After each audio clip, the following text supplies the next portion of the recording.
ಇನ್ನೇನು ತುಳಸಿ ಹಬ್ಬ ಕೆಲವೇ ದಿನಗಳಲ್ಲಿ ಬಂದುಬಿಡ್ತು. ಮನೇಲಿದ್ದಂಥ ಹಳೇ ತುಳಸಿ ಗಿಡಕ್ಕೆ ಒಂದು ಹೊಸ ಟಚ್ ಕೊಡೋಣ ಅಂತ ದ ವಿಲೇಜ್ ಡೆಕೋರ್ ಅವ್ರ ಕಡೆಯಿಂದ ನಾನು ಟೆರಕೋಟಾ ತುಳಸಿ ಪಾಟ್ನ ತರಿಸ್ಕೊಂಡಿದ್ದೀನಿ.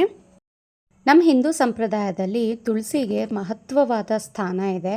ಅದನ್ನು ಸುಮ್ಮನೆ ಒಂದು ಪ್ಲಾಸ್ಟಿಕ್ ಪಾಟ್ನಲ್ಲಿ ಹಾಕಿ ಇಟ್ಟಿದ್ದೆ. ನನಗೂ ಸಹ ಪ್ರತಿದಿನ ಅದಕ್ಕೆ ಪೂಜೆ ಮಾಡ್ತಾ ಇರ್ಬೇಕಾದ್ರೆ ಒಂಥರ ಅನ್ನಿಸ್ತಾ ಇತ್ತು, ಟ್ರೆಡಿಷ್ನಲ್ ಲುಕ್ ಇಲ್ವಲ್ಲಪ್ಪ, ಏನಪ್ಪ ಮಾಡೋದು ಅಂತ.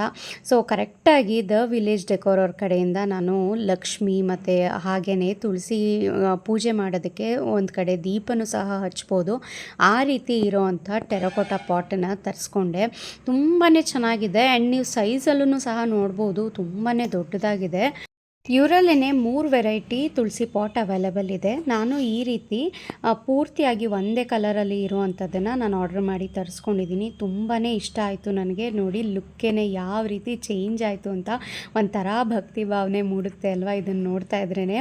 ಹಾಗೆಯೇ ತುಳಸಿ ಗಿಡ ಹಾಗೆಯೇ ಇಡಬಾರ್ದು. ಆ ಹಳೆ ಪಾಟ್ಗೂ ಸಹ ನಾನು ಪೂಜೆನ ಡೈಲಿ ಮಾಡ್ತಾಯಿದ್ದೆ.